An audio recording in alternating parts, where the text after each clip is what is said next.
The rising inequality and growing political instability that we see today are the direct result of decades of bad economic theory. It's time to build our economy from the bottom up and from the middle out, not the top down. Middle out economics is the answer. Because Wall Street didn't build this country. Great middle class built this country. The more the middle class thrives, the better the economy is for everyone, even rich people like me.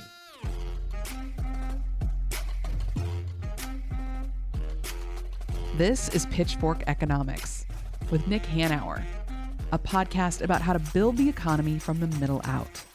Welcome to the show.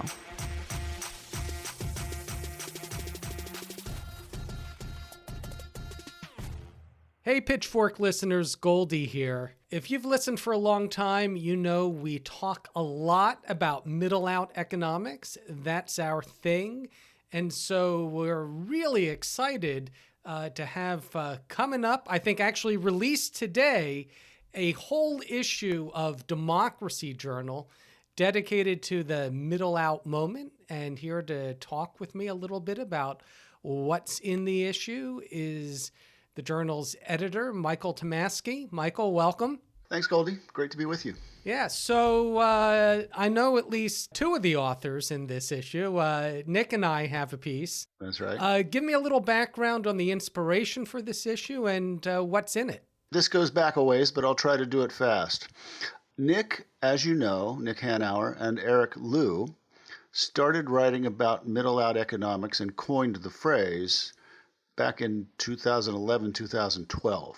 They discussed it with me and some other people too, and I immediately thought, okay, this is where we need to go here economically in this country. This is an alternate theory of growth to supply side theory of growth that holds that instead of giving big tax cuts to the people at the top and waiting for them to invest it, we need to invest in the middle and working classes and create a robust middle class. That was music to my ears then. It is now.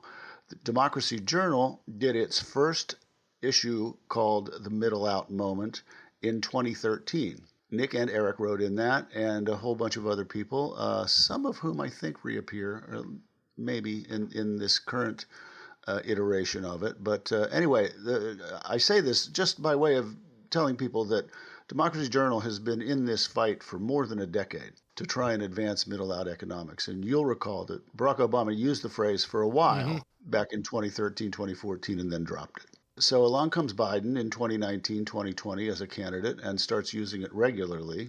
So it's revived. So we said, hey, we've been here on the ground floor since 2013. And then I saw Nick last year sometime in Washington, and we decided, it was his suggestion actually, that this was a great time to revisit it and do another issue called The Middle Out Moment Part 2.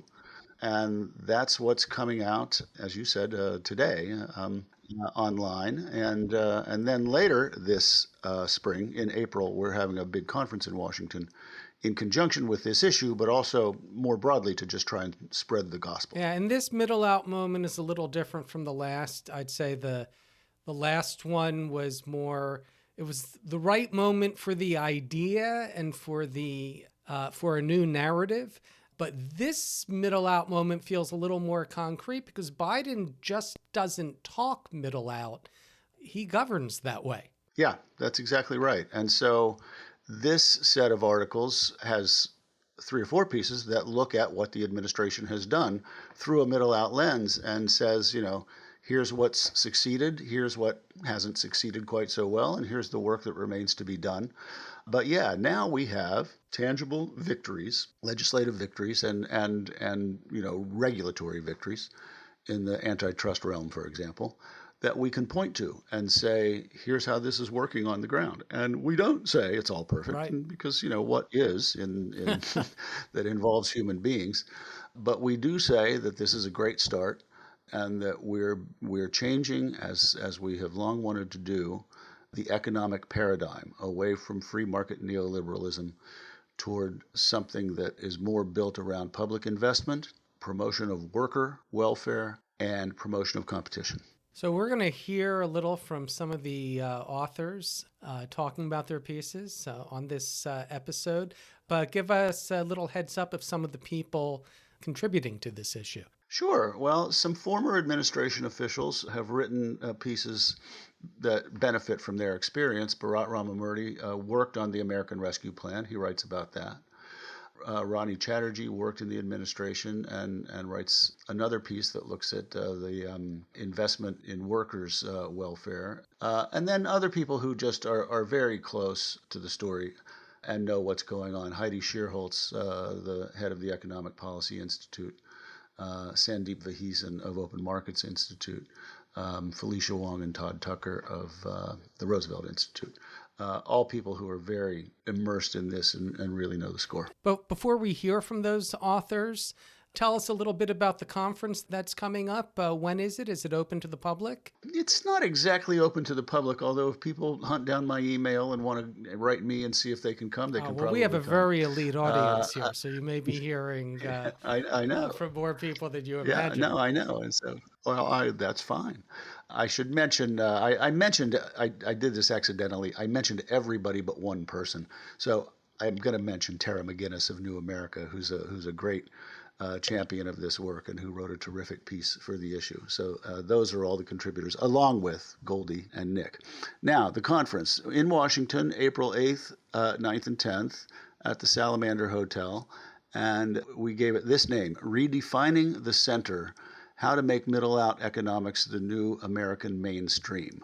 So it's going to unfold over 2.5 days. Or so. We're going to have a couple of plenary speakers at dinner, as you usually do, and then we're going to have about a day and a half worth of panels and breakout sessions. We've got a great roster of people, I got to say. We've got a lot of administration officials coming and ex-administration. Ron Klain is going to be on a panel. Gene Sperling's going to be there. Neera Tanden will be there. Rohit Chopra, the head of the Consumer Financial Protection Bureau, will be there. Catherine Tai, U.S. Trade Representative. Heather Boucher, Council of Economic Advisors. I hope I'm not forgetting anybody, but that's a pretty heavy-hitting lineup of high-ranking administration officials. We're going to have some members of Congress, and then we're going to have a lot of people who, some of the folks I just mentioned will also be at the conference. Bharat Ramamurti, Ronnie Chatterji, Heidi Shierholz, Tara McGuinness, Sandeep Vaheesan, Todd Tucker. So it's a really, I just think it's a terrific group of people and a terrific set of panels. And it's broken basically into two parts. Part one is the substance of middle-out economics, what it is, what its principles are, what it has accomplished, and what remains to be accomplished. Then part two is the marketing. How can we sell it better? Because you and I both know, we all know, Biden's approval numbers aren't good. His approval numbers on the economy aren't good. A lot of people don't know what he's done. They don't think that they don't associate him with it. I saw a poll just the other day, or not a poll, but a description of somebody who did some focus groups about the $35 insulin cap. Most people in the focus group didn't know that Joe Biden had the first thing to do with it. So we've run into some big roadblocks there in the selling. So the other half of the event will be about that, how we do a better job at that. I'm looking forward to the issue. I'm looking forward to being at the conference. I'm planning to attend. And I'm looking forward to this middle out moment, sticking a little more than the last one did, but mostly I'm looking forward to hearing from some of the contributors. Yeah, they're all really smart, dedicated people. And, I think this middle out moment already has stuck more than the last one. And, whatever happens in this election, we now have built an infrastructure, a community that is dedicated to this project and that is going to keep pushing this project forward, whether there's, a friendly president in office or not. And of course, we hope there is, but we'll keep up the fight. Well, thanks for joining me today, and thanks for all your work. Thank you. And of course, we encourage you to read this latest issue of Democracy Journal, and there will be a link in the show notes.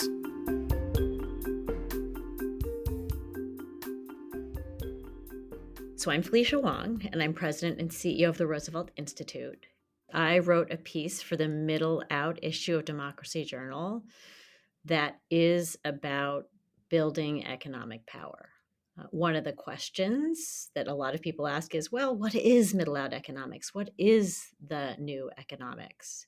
And a lot of emphasis has been put on industrial policy, government spending money to make sure to build stronger semiconductor supply chains, to build a new green economy. That's what a lot of the legislation over the last 3 years has been about.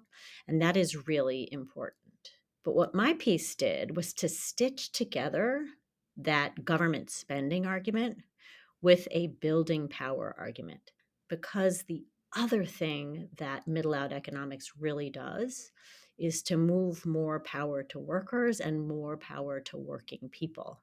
So the building of the labor movement, the fact that President Biden is a strong supporter of labor rights and actually walked the picket line at the UAW and is a strong person in support of higher wages and a full employment economy. That is the other really important part of middle out economics. So you have to marry government spending for new sectors of the economy and new kinds of economic growth with a way to ensure that workers have enough power to take all the benefits of that growth. We have been working to build a middle out economy, to build an economy where workers have more power for at least the last 10 years. So, what have we learned? I wanted to answer two questions. Why have we won what we have? Because we have won a lot. New government power, new government investments, new government support of the labor market, really important. So, why did we win those things? And then the second question I tried to answer is, what are we going to need to do to win more? So that's what my piece was about. My name is Bharat Ramamurti, and from 2021 to 2023, I served as the Deputy Director of the White House National Economic Council. My piece was about the American Rescue Plan, which is the legislation that President Biden proposed shortly after entering office and that Democrats passed through Congress in March of 2021. And my piece is about why the American Rescue Plan, or ARP, is one of the most effective pieces of economic recovery legislation that we've had since World War II. And to do that, I really just want to set the scene about where things stood back in January of 2021 when President Biden took office. It seems like a long time ago, but the unemployment rate at the time was well over 6%, and job growth had really slowed to the point where it looked like, at the pace we were on, it was going to take several years just to recover all of the jobs that had been lost during the COVID recession. And at the time, fewer than 5% of Americans were vaccinated for COVID. If you remember, we had just gotten the vaccine, but the Trump administration had not left any kind of vaccination plan in place. And so the administration had to come in and set up a vaccination plan as well. So the point was that we were in a moment of really high uncertainty and deep need. And we knew that without action, we would have a slow, grinding recovery, which would mean more people unemployed for longer. It would mean lower economic growth. It would mean that there'd be a lot of slack in the labor market, which meant that employers could kind of dictate terms to workers, offer them lower wages, worse benefits, less flexibility, and people would have no choice but to take it because that would be the only job available to them. What the president determined early on is a couple of things. Number one, in this moment, given all the uncertainty about the future path of COVID and economic conditions internationally, it made sense to err on the side of making sure people had enough support to get through whatever ups and downs were to come.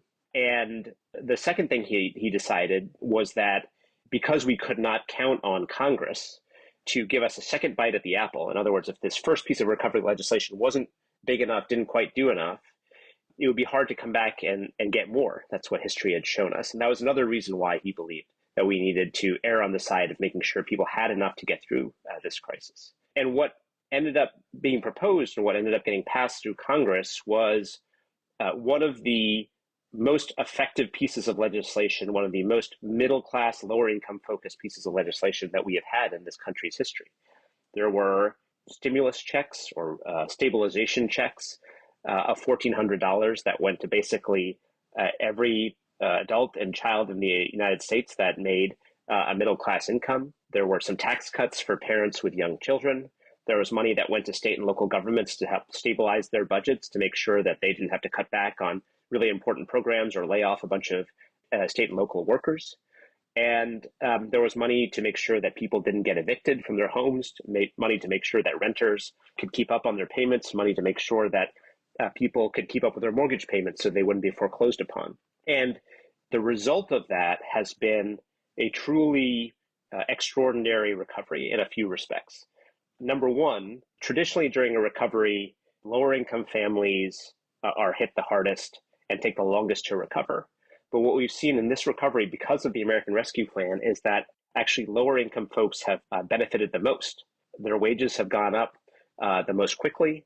They've gained a lot of wealth during this period of time. And if you look at things like their disposable income and credit card delinquency rates and so on, they're in a much more stable position than they were before the crisis. Economic growth has been through the roof. People were projecting something like 2 or 3% economic growth. Instead, the United States hit almost 6% economic growth in 2022, and then another year of robust growth in 2023.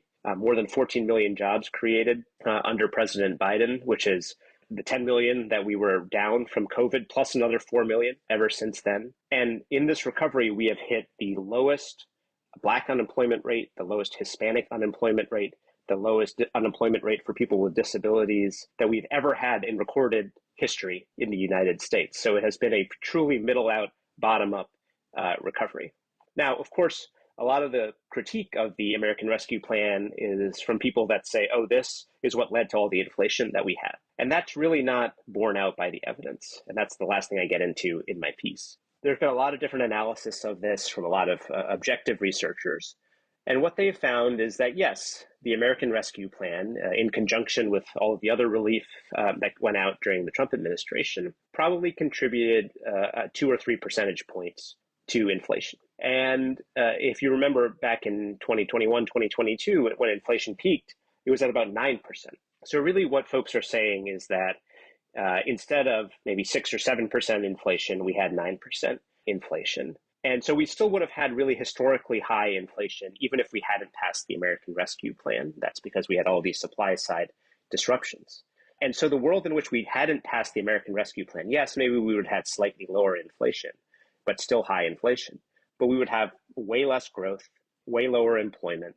We wouldn't have had all of these incredible benefits for lower income families. And we would be in a much worse position economically than we are right now. And you can see that because other countries, other leading economies, took a very different approach than the United States. They took the approach that some of these critics would prefer, which is they didn't do a lot of support. They said, okay, the economy is going to recover on its own terms. We don't need to provide support to our citizens.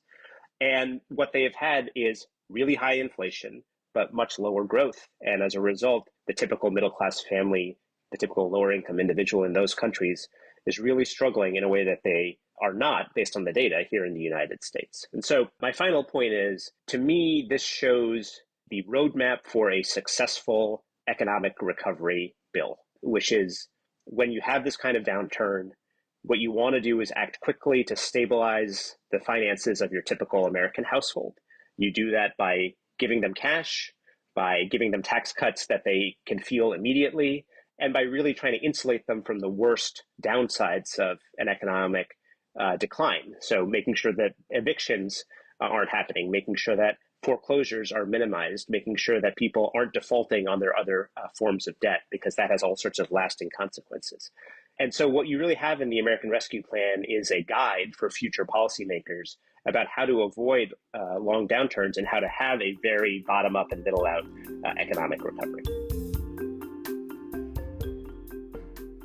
My name is Tara McGuinness, and I am the Executive Director of the New Practice Lab. This is a policy shop, but also a research and design team working to help 3 million families who've been excluded from the economy access government benefits through a combination of policymaking, but also delivery, forms, call centers, how you actually get your tax credit. My piece is titled An Economy with Ethics, and it focuses on the old 20th century paradigms of rugged individualism that are fracturing today and asks the question of what will come next. I call for an economic vision that aligns not only with middle-out economics, but really elevates America's loftiest aspirations. I'll make the case that we're at the apex of what it looks like when you have had decades of trickle-down economics driving our political economy. So we are at peak inequality. The gap between the rich and poor has grown.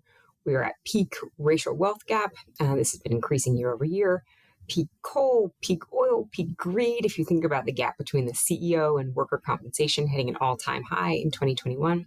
But we're also at, I think, peak ego, if you look around in 2024, and peak loneliness. And this is measured in a number of different ways, but that we're really in the United States falling from purpose. And that purpose part matters. In fact, it's really interesting in research for my piece. I went back and reread Milton Friedman's essays in positive economics. And he wrote that economics should be independent of any particular ethical position, meaning it shouldn't concern itself with questions of purpose. But if you look at what has happened with trickle-down economics, it has framed the kind of largest sticky framework of purpose over the past decades. And if you trace the original word economy back to its Greek roots, oikonomia, you find a much deeper meaning in what was considered the economy.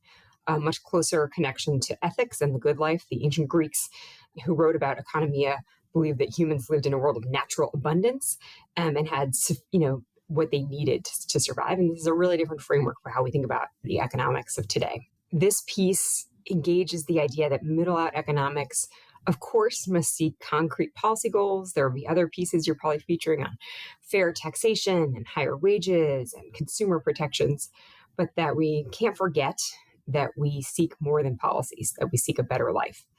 And I paint a picture of what a new economic order could look like in my piece, one in which we put the market back in its place as subordinate to human flourishing, not the other way around. And I paint a picture of what it could be like in the 2030s, quite granularly.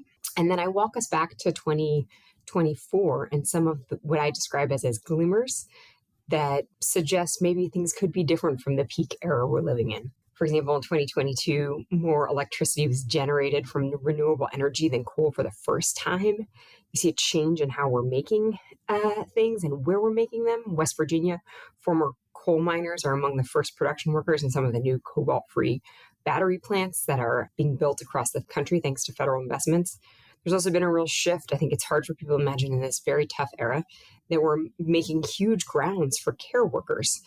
Care worker power building has been underway for decades, but the Biden administration and Congress invested billions, $25 billion in the ARP that's going to every single state in the country to raise wages for home care workers. So if you look closely, there are glimmers today of how things could be differently. People should read my piece because I kind of take issue with this core tenet of trickle-down economics that, Milton Friedman wrote, economics shouldn't be attached to any particular ethical position. He sought out an economics that deals with what is, not what ought to be. And my piece makes the case that if middle-out economics is going to help us thrive, it must tackle what ought to be, must move beyond this kind of stuck frames of the individual versus the community. And it has to hold space for both human dignity, development, and the reality that we're both all better off when we're all better off, and then we're more deeply connected with each other. It has to honestly confront the fact that economic wholeness can't make us happy. We need each other. I'm Sandeep Vaheesan. I'm the legal director at the Open Markets Institute, which is an anti-monopoly research and advocacy organization based in Washington. So I examined the Biden administration's antitrust record thus far. So President Biden has made antitrust and competition policy a centerpiece of his economic agenda. He issued an executive order in July 2021 called Promoting Competition in the American Economy that laid out 72 directives and recommendations on what different departments and agencies in his administration should do to promote fair competition and a more fair and equitable marketplace. And this level of presidential interest in antitrust has not been seen in a very long time, maybe not since Franklin Delano Roosevelt in the 1930s. So this is a very exciting time for those of us who work on antitrust issues. There's a great deal of public and political excitement and energy in this area, something we haven't seen in a very long time. The president and many people he's appointed have tried to make antitrust the stuff of everyday popular politics rather than something dominated exclusively by antitrust lawyers and economists. And full disclosure, I say this as an antitrust lawyer. So this is a very exciting time. And in my piece, I look at what's been accomplished so far, what remains to be done. The Department of Justice and the Federal Trade Commission are the two main federal antitrust enforcers. And one way to evaluate their record is to look at how they're faring in court. Are they winning more often than they're losing? And based on this criterion, the record thus far is a little bit disappointing. The two agencies have lost a number of major cases in court. For instance, the FTC failed to stop Microsoft from acquiring video game developer Activision. That case is still on appeal, so things might get better going forward, but they lost in front of the trial court. Similarly, they failed to stop Facebook from acquiring virtual reality app maker Within. Similarly, the Department of Justice has lost in a number of merger challenges in court. They haven't lost across the board. They have won some important cases. So the DOJ stopped a major merger in the publishing industry between Penguin Random House and Simon & Schuster. But on the whole, the win-loss record is not where we'd all like it to be. The losses thus far exceed the wins. But that's obviously not the whole story.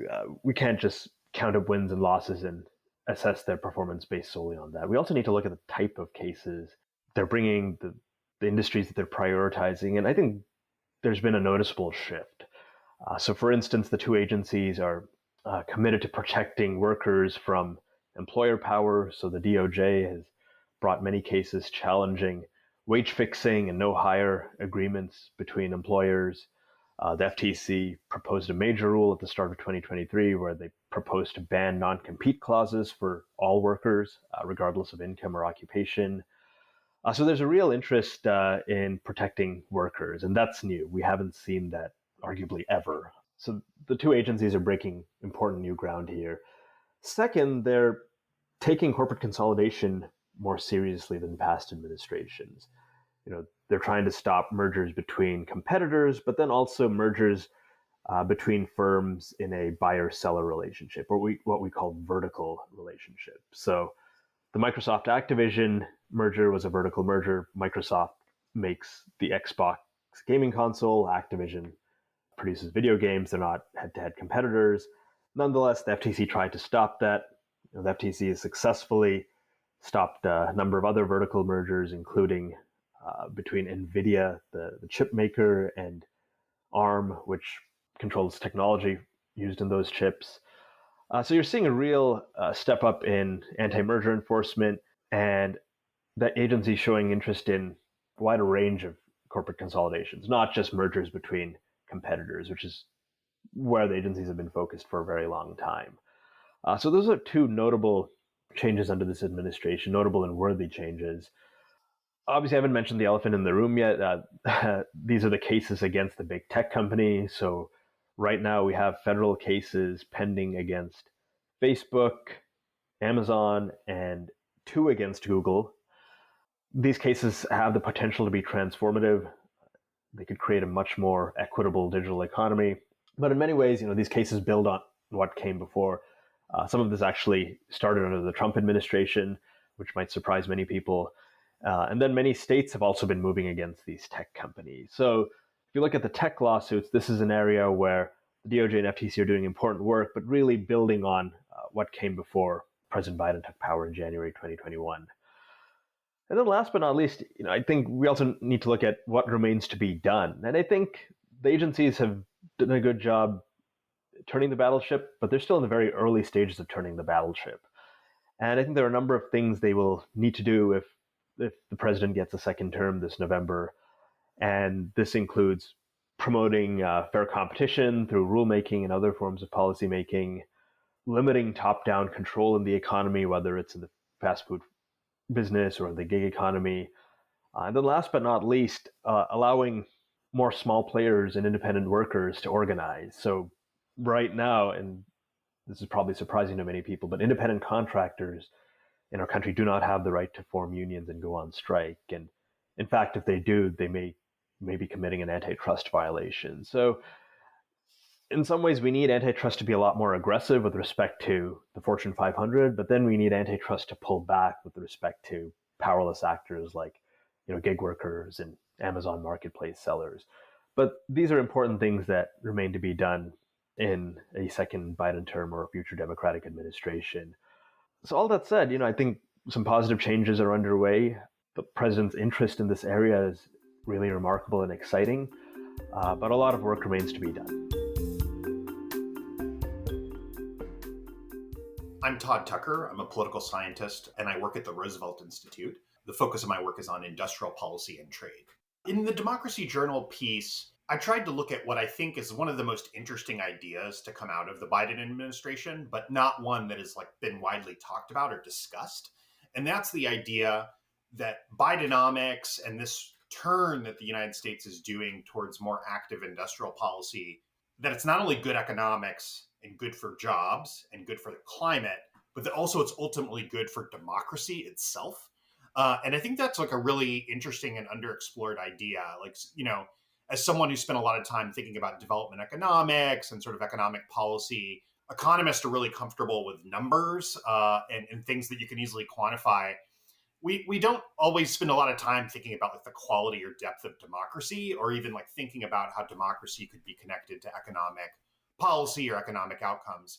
So that was an interesting idea, and it emerged primarily in a speech that the National Security Advisor for Joe Biden gave at the Brookings Institution in 2023. This was a speech by Jake Sullivan, where he, made this big case that the turn towards building clean energy, building new infrastructure could actually be something that could help the quality of domestic democracy and sort of combat authoritarianism at home.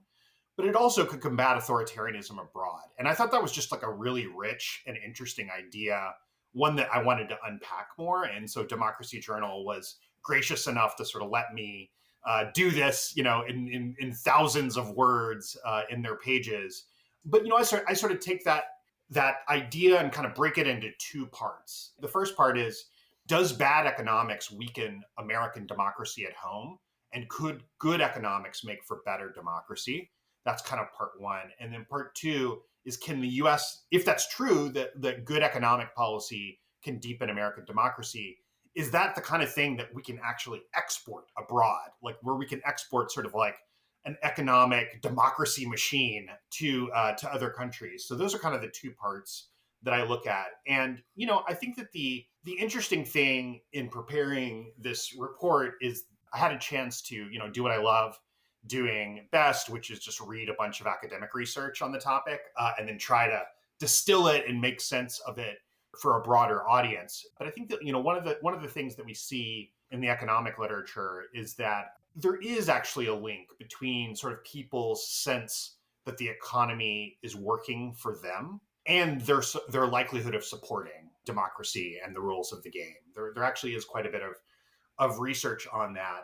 And indeed, if you look at sort of the international literature on things like, authoritarianism or one-party government, for them, it's actually a really easy calculation, which is basically they are often quite repressive regimes, but the people will not revolt so long as the people are getting fed, right? That's kind of the idea.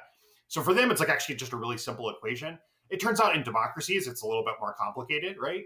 The economy doing well gives people sort of a deeper satisfaction with democracy. But then whether that translates into actively supporting democracy as the rules of the game, of checks and balances and all those, one person, one vote, all those kind of norms of democracy, it's a little bit more attenuated. So basically it's mission number one for policymakers is to be doing stuff that makes people satisfied with democracy.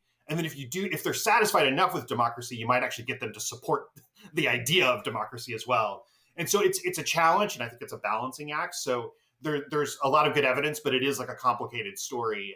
I think in the US context specifically, what we've definitely seen is during the neoliberal era, just a lot of policymakers, since the 70s, are basically we're just leaving more and more economic outcomes totally up to the market and letting elites, letting corporations kind of decide like whether and how to produce which things, where, domestically or abroad.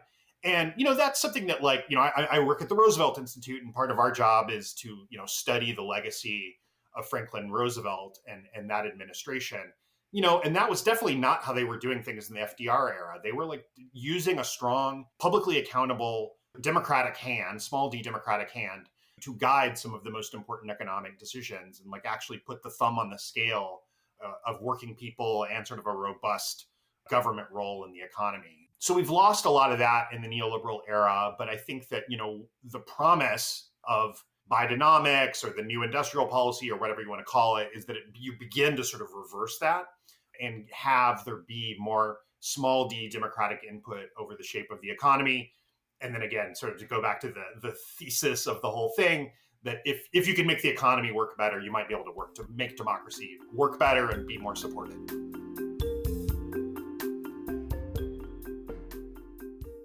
I'm Ronnie Chatterji. I am professor of business and public policy at Duke University in Durham, North Carolina, and I was most recently the White House coordinator for the Chips and Science program.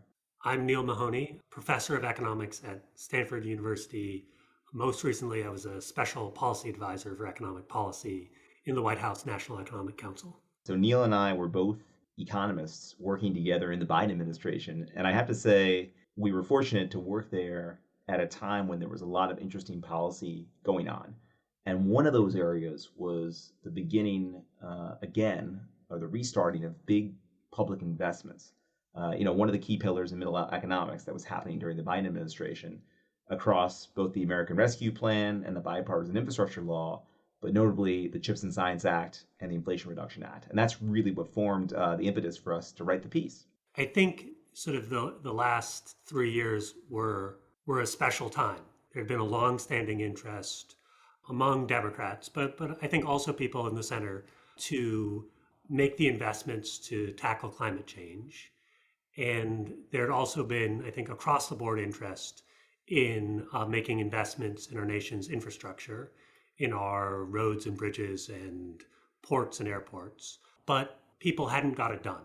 And there were these long-standing interests, then coupled with, I think, two events, both COVID, which I think really underscored the importance of our supply chains for having sort of the critical goods that we needed, and increasing geopolitical tensions. If you think about the Russia-Ukraine war as the most sort of salient example, again, sharpening our thinking about supply chain risk.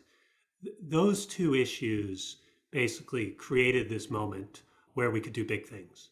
And picking up on that, I mean, Neale and I would talk about this all the time, that this tradition of public investment is not at odds with economic theory and policy in the past the way that, Neale and I learned it. In fact, I mean, economists for a long time have recognized that there's really significant market failures. And in the cases where those market failures exist, there's a role for government to address them. And so as Neale and I walk through each of the bipartisan bills, in particular, the infrastructure law, the Chips and Science Act, as well as the Inflation Reduction Act that was passed with a party line vote, we identified some of these key market failure arguments from economics that were kind of embedded in these arguments for the legislation as well. So take infrastructure. Economists have long said that if you make appropriate investments in infrastructure, you can boost economic activity, and that when you have lower transportation costs, firms can actually do better by accessing a broader set of customers. Now, firms aren't necessarily going to have the individual incentive to invest in that road themselves, but you can create these public goods through these kinds of investments, and that's really powerful. It's the same thing around R&D, whether it's in the semiconductor industry or for the energy transition. We know that R&D is something that companies aren't going to invest sufficient amounts in, And so the government's always played an important role and with a lot of bipartisan support in investing in these areas. The last one I'll say, which is, I guess, newer for the conversation now, but has historical resonance as well, is national security. The idea that our computer chips are manufactured predominantly in a part of the world that might be disrupted due to geopolitical tensions is the kind of market failure that the government can seek to address by making big investments in manufacturing here in the United States, but also through alliances and partnerships with other countries and working within the global value chain to make supply chains more resilient. And that's really what the Chips and Science Act is all about. And it was fun to actually, as Neale and I worked on this article, to sort of discover that a lot of economic policy and economic history was really consistent with what we were doing. And some of this stuff is new, and some of this stuff is just making a comeback because the issues that we're talking about today are different than they were 10 years ago. We also came into this with, a understanding of the political economy. And, I think there's, as we'll all recognize, many communities have been left behind and, are at risk of being further left behind with the energy transition, and trying to make sure that our investments end up providing the most economic activity in places where there's the risk of having not enough opportunities, I think, is an important recognition.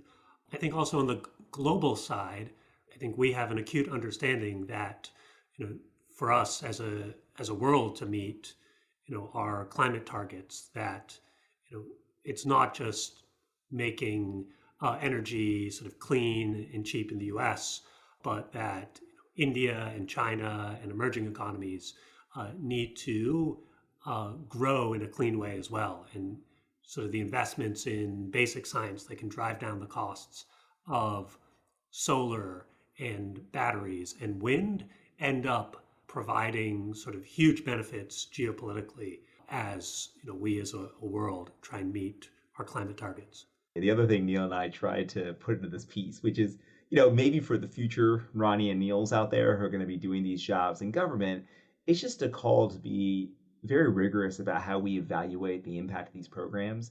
It's really about building up trust for this key pillar of middle economics. And to do that, we have to evaluate whether the Chips and Science Act and its constituent programs, whether the tax credits under the Inflation Reduction Act are actually having the impact that we think they will.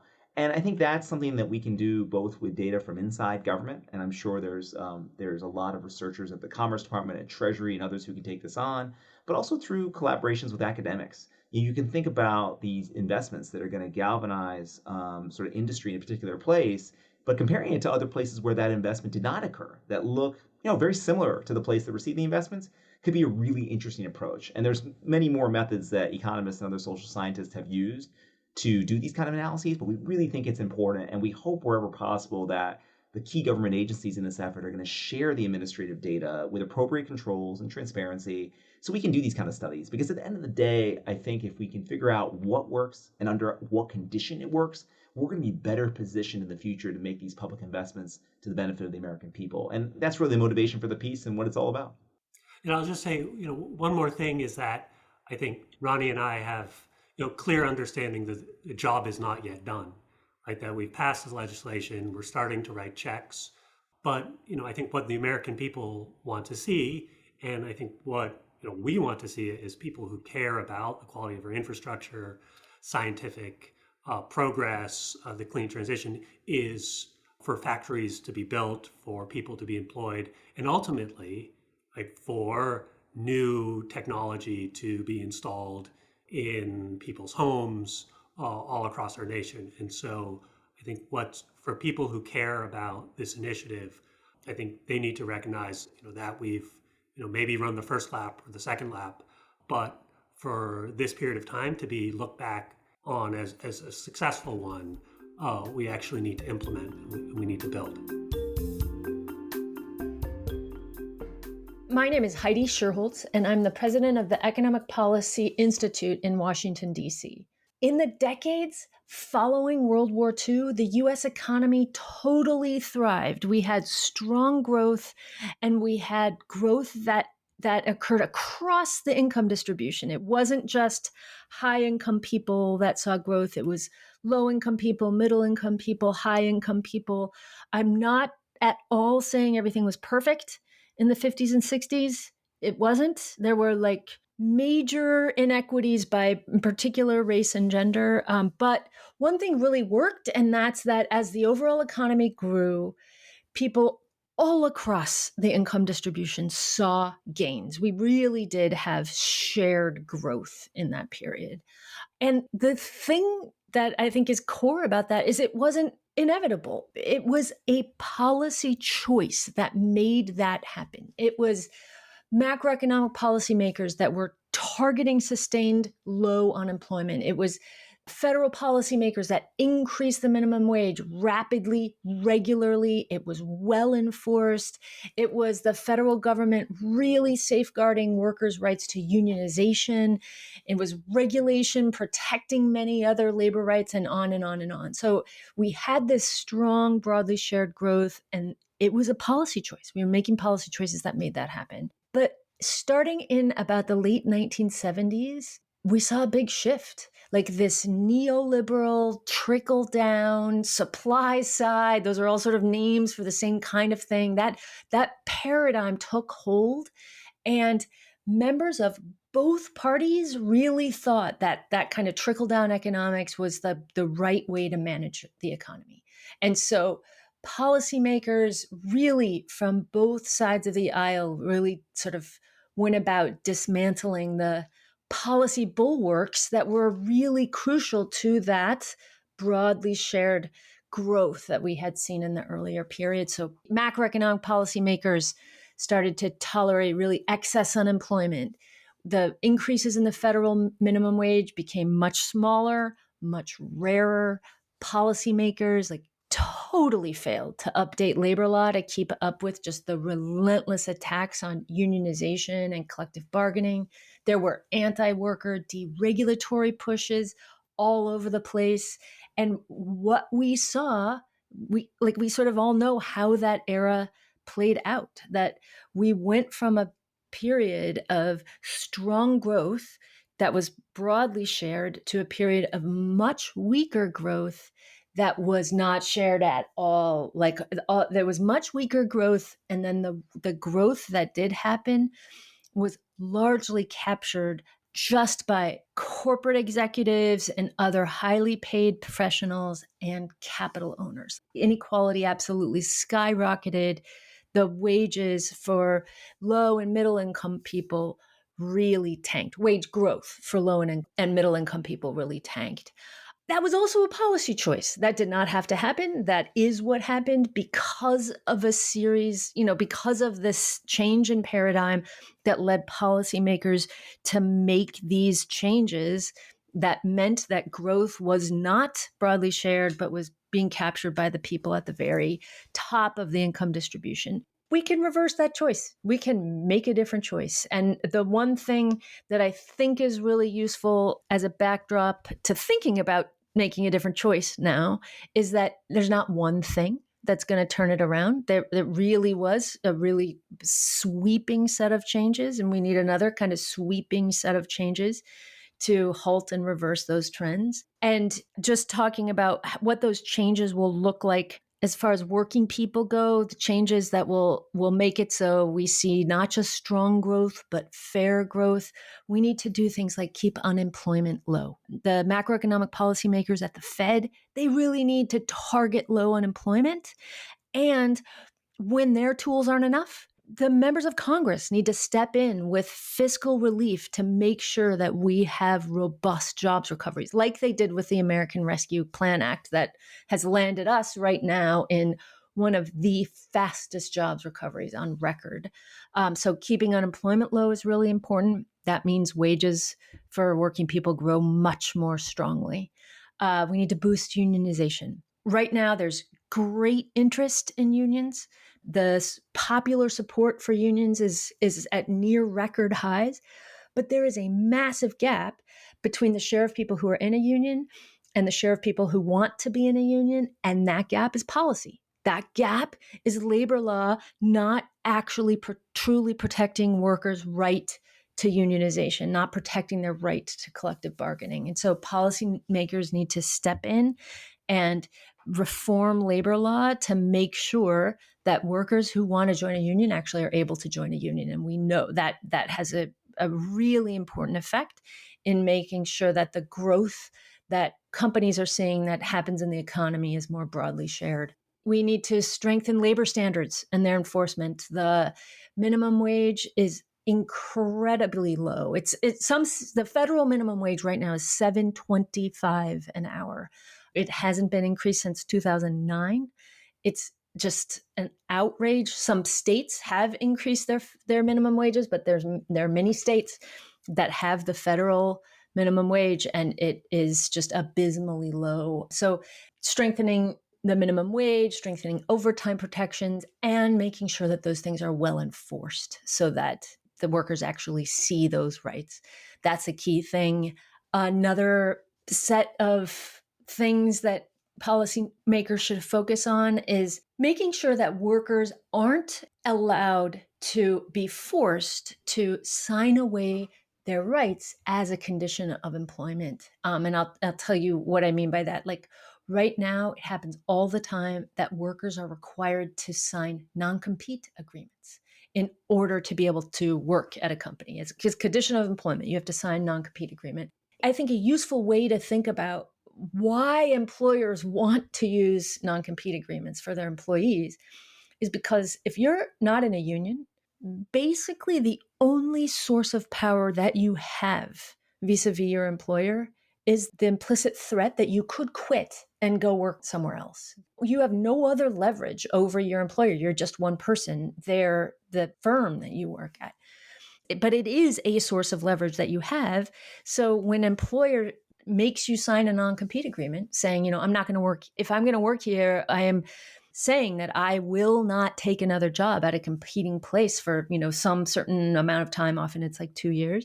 That means that the employer has just taken away that one piece of leverage that you had with respect to them. And so it reduces your wages in the long run. So we need to do things like ban non-compete agreements, ban forced arbitration agreements, ban collective and class action waivers. These are all kinds of things that employers are doing it's a power grab to try to take power from workers that would otherwise lead to higher wage growth for workers. So those are the kinds of things, that's like the portfolio of policy changes that we need to really halt and reverse the trends of rising inequality and stagnant wages for working people. And I kind of alluded to it earlier, but the other dynamic that's happened since the late 1970s, we haven't just seen skyrocketing inequality. We've also seen much weaker economic growth overall in that second period than we did in the couple of decades just following World War II. And a key reason for that weak economic growth of the more recent period is rising inequality itself. What rising inequality does is it puts more of the income in the hands of people who already have everything they want. They can already buy, they're not constrained. Their purchasing is already not constrained. And so when you get them more money, they're the folks who are way more likely to have the luxury to save. And that dampens economic growth. If you, on the other hand, get money into the hands of low and middle income people, who are the people who are much more likely to really have no choice but to spend that money on goods and services, that generates more economic activity. And so as we've seen rising inequality, that has also slowed growth. But if you instead do this portfolio of policies, which is often referred to as like a middle out economics approach, what it does is it generates increases in wages that in turn generate increase in aggregate demand, and that strengthens growth. So I think that's the key, that if we make this shift away from neoliberal policies towards this middle out economic approach, we will not just see less inequality, we will also see stronger economic growth overall. And it's not just good for fairness in the economy, it's actually good for the economy, full stop.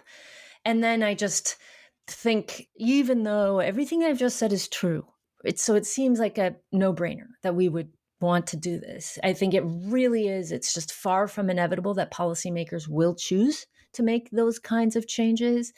It is true that the tide has begun to shift a little bit. You see this kind of thinking and talking seeping in, but there's just an enormous amount of work left to be done. There are just incredibly powerful forces that have been on the real winning end of rising inequality and are fighting to keep that neoliberal model in place. And so it's just incredibly crucial that we seize this moment and just mobilize in support of a middle-out economic policy regime. Pitchfork Economics is produced by Civic Ventures. If you like the show, make sure to subscribe, rate, and review us wherever you get your podcasts. Find us on Twitter and Facebook at Civic Action and Nick Hanauer. Follow our writing on Medium at Civic Skunkworks, and peek behind the podcast scenes on Instagram at Pitchfork Economics. As always, from our team at Civic Ventures, thanks for listening. See you next week.